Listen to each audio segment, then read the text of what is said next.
Hi everybody, it's Raina. So this video is for those people who have their sun rising sign, and this would be really cool if you had both in the sign of Sagittarius. Full disclosure here, I'm a sun in Sagittarius. I'm very proud to be a Sagittarian. And for those of you who are listening for your sun in Sagittarius, this is going to be involving your solar chart. So it's going to be more about the aspirational side of yourself. Your rising sign is also important for mundane influences, in other words, day-to-day influences.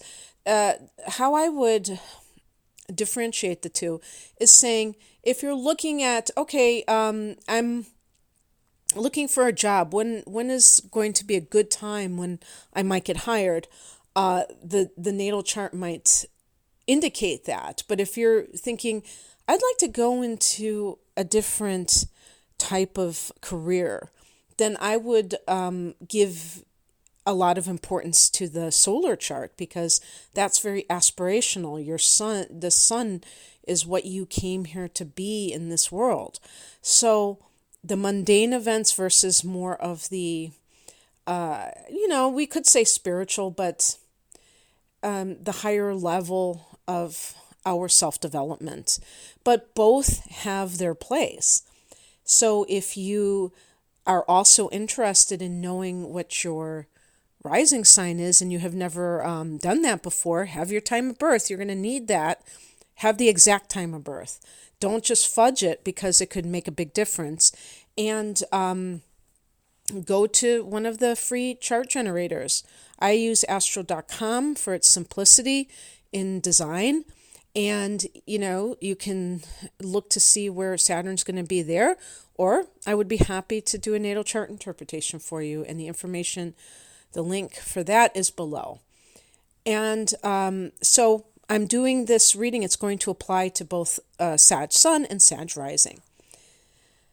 Now, for Sag, Saturn in Aquarius is going to fall in the third house. This is the house in the what I call the universal chart. Every sign, every ruler of every sign rules a certain house, and the third house is ruled by our opposite sign, Gemini, and its ruler, Mercury. And so it's a mental house. This is a house that rules information and the dissemination of information of all kinds. So speaking, teaching, writing, it can be the media that is spreading information, but it's mundane knowledge.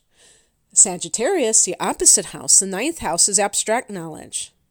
Or you could say wisdom, spiritual wisdom.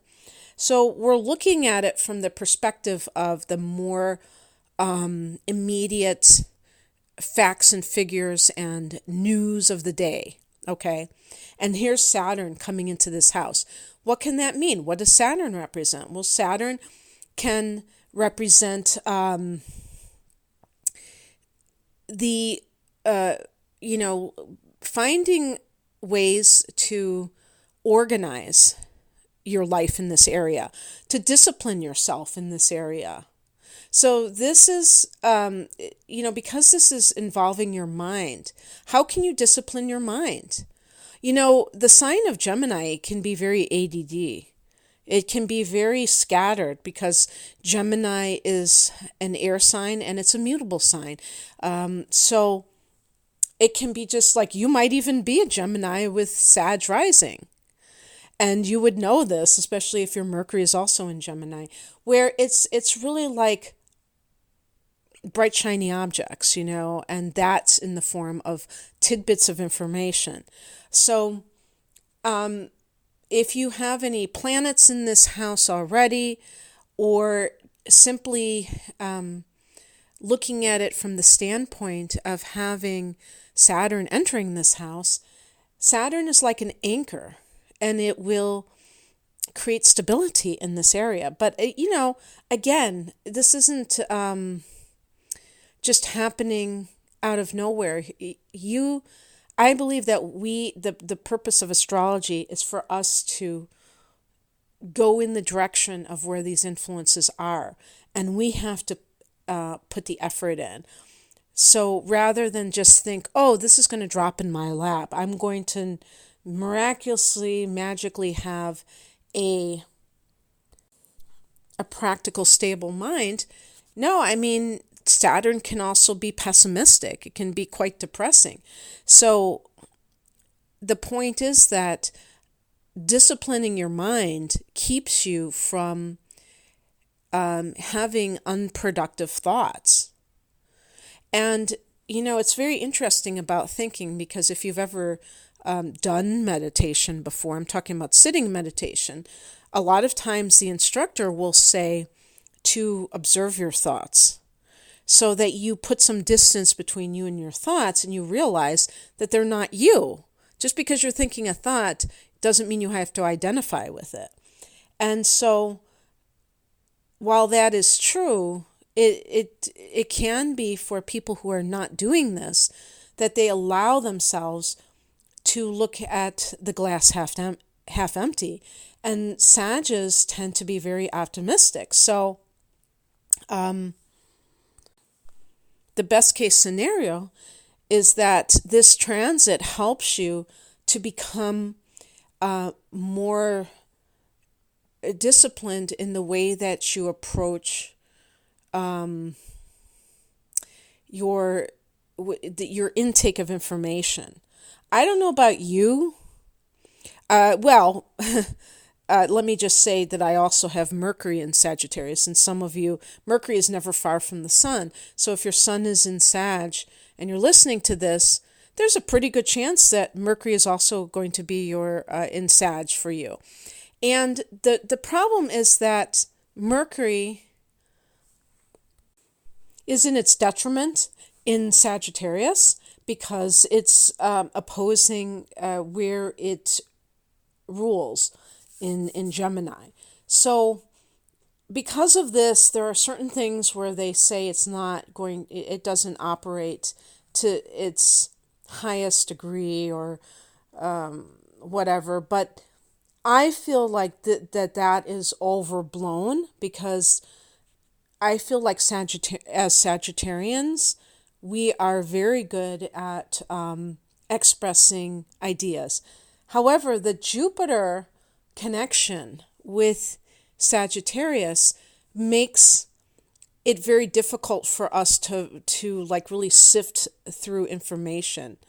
I'm always I was always a terrible note taker, because everything to me was interesting, and I couldn't figure out what was the important points. It's like, how can you ignore that and you're focusing on this? So the point being that Jupiter tends to be very indulgent and over the top and not very selective. Well, Saturn is very selective. Saturn, pairs things to the bone. And so in the third house, this is a great time for people to really get a handle on the kinds of information that they're taking in. And I'm always just looking at myself when I say these things, when I'm talking to fellow Sagittarians. So basically, how I interpret this is that if you're the kind of person that loves reading, what kind of things are you reading? Nowadays, a lot of us are online with social media, especially. And even if we're talking about more intellectual topics like politics, for instance, I'm talking about my current obsession.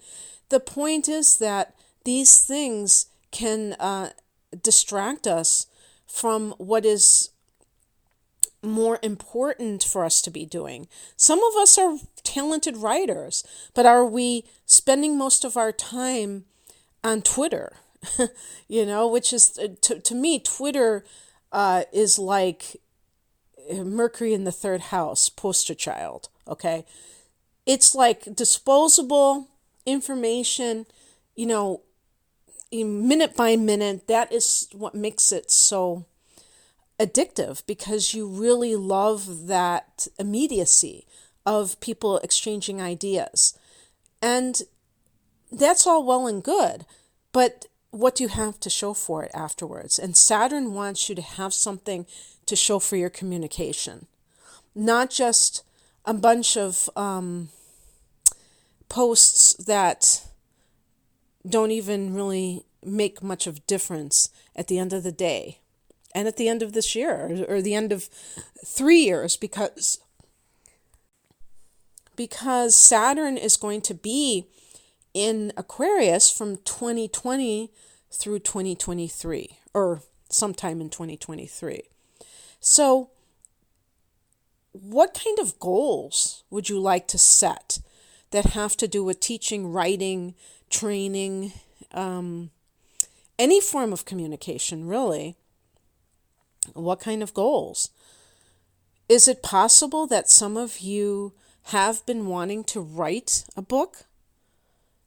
Have you been wanting to start a blog? And see, the beautiful thing about this is you can start a blog, and maybe it starts out very humbly, very slowly, but Saturn is about the long haul, and it's just about getting it up and running. Now, like I said, Saturn is going to be here for 3 years, and I have to say that Saturn is only going to get up to 1 degree of Aquarius. So you are going to see Saturn dip back into the second house of earned income for Sagittarians for a good portion of the year. And so there's going to be more work to be done when it comes to finances. And I'm going to be, after I'm done saying a few more points, I'm going to be giving you a few more of the dates.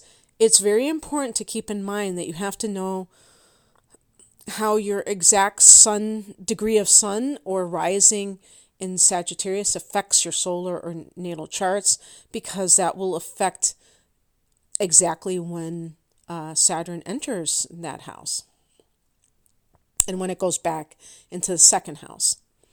So the other thing that Saturn can represent, or the third house, I should say, is siblings, brothers and sisters. So when Saturn is transiting your third house, you may have some kind of stumbling block with them, obstacle, something that is not quite, on point. Maybe you're not seeing eye to eye. There's some reason that you feel a sense of restriction from them, or I would say more like you're feeling it from them, because you're the one with Saturn there. So the other thing too is that this can apply to other extended family members like cousins, aunts, and uncles, and even neighbors, because the third house can be your local area. So you may have something going on with a neighbor that you feel is like, if you, oh gosh, I hope this doesn't happen.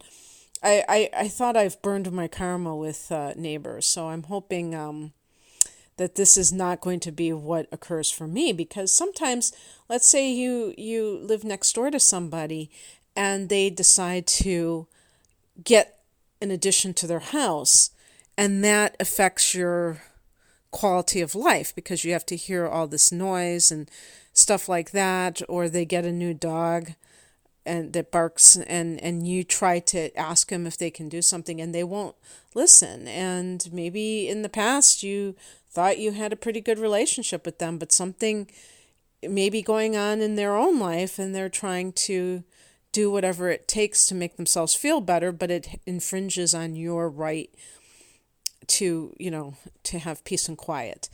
It just is horrifying for me to even say those words because of what in some cases I've had to deal with in the past. But that doesn't have to be the case for everybody. And there's something else I wanted to say along these lines with siblings. Oh, and even Saturn can sometimes bring duty. You may find that you have a responsibility with a sibling. Maybe you take care of your nieces and nephews for them, or take care of your actual sibling because they're undergoing surgery or something. Maybe they lost their job and you're taking them in, or he or she in, and that could be what's going on. So there might be like more of a serious relationship between you two, where you feel a sense of responsibility for them. In general, I think that this is a great time to study because your mind is going to be more focused, and so you can really interact with information in a much more disciplined way.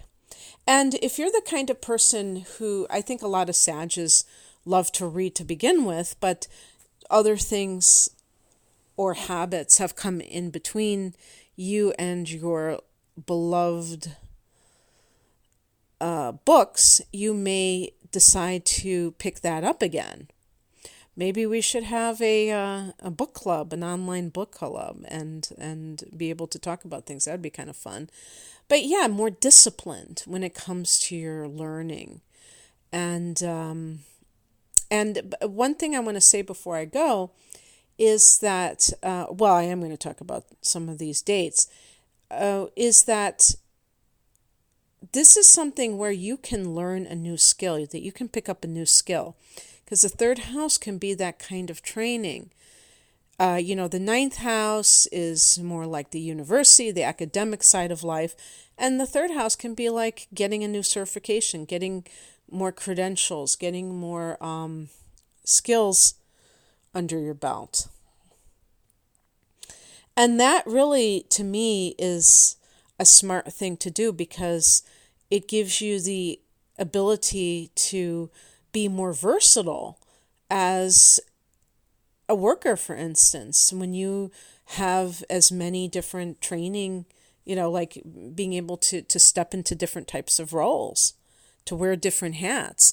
Gemini, the third house, is all about versatility, and so that can be, it's like, wearing different hats, having different skills that you can draw upon, and this may be the time for it. Now, speaking of that, because I was thinking that Jupiter is going to go into Aquarius, I was going to save that for a little surprise for you. But so basically, how this is going to work is that, and of course, like I said, this is going to be just a general transit report for everybody. You're going to have to see your exact sun or rising sign degree to know exactly when it's going to affect you. But in general, Saturn goes into Aquarius on March 21st, and it only gets to 1 degree, and then it retrogrades on May 11th. And then it takes until July 2nd for it to go back into Capricorn. So back into your second house, more work to be done, maybe for laying down foundations connected to income streams, that can serve you for years to come. Then Saturn goes direct on September 29th at 25 degrees of Aquarius. And this is the part that I wanted to tell you because I think this is so exciting. On December 18th of 2020, Saturn will go back to the 0 degree mark of Aquarius and thus begin the journey through that third house again. And the very next day, on December 19th, Jupiter, our ruler, well, at least our sun sign ruler, or your ruler, your actual ruler, if your rising sign is Sagittarius, will be going into Aquarius. So you're going to have both of these signs, and they're going to be forming a conjunction because they're just a day apart and the same degree at that point. Let me just double check my ephemeris. I have this memorized now, having done it so much, but I just want to see if I'm correct about that. So to me, that's pretty darn auspicious because you have these two very different types of planets, don't get me wrong, but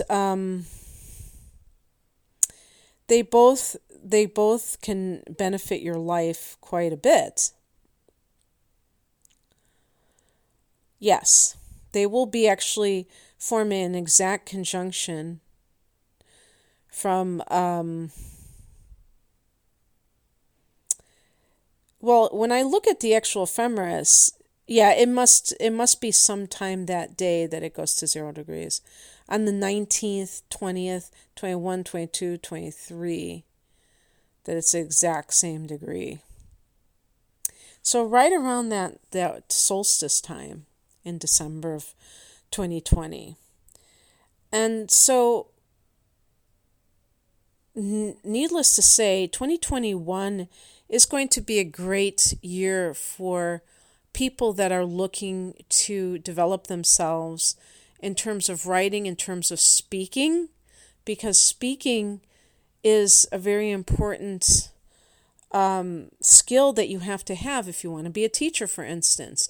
If you want to do some kind of communicating like in a podcast or a YouTube channel, you have to be able to formulate your thoughts and utter them in a way that gets them out in a reasonable manner, not to mention a good one. But yeah, so that's very exciting. So in any case, Sag, I hope that you are looking forward to this transit. I think it's going to, one great thing that is an improvement over what has been happening with Saturn and Capricorn is that Aquarius forms a sextile to Sagittarius, which is a 60-degree angle. It's a positive one. And so I think that it will make things much more